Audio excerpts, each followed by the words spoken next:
So hello po, update ko lang po kayo sa aking strawberries.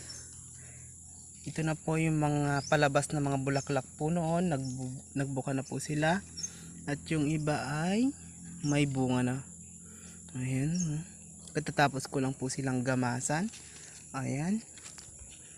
Ayan, medyo malalaki na yung mga bunga niya. Ito pa po yung iba. Ayan. So ito po yung iba. Ito yung unang bunga niya nung maulan. And ito naman yung mga sumunod na. Yan, maganda-ganda na sila. Hugis puso. Ayan. At ito pa yung isa. Hugis puso rin tong isa. Oh. Diba?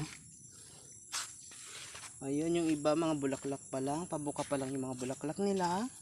Ayan sila. Ayan. Ayan yung iba.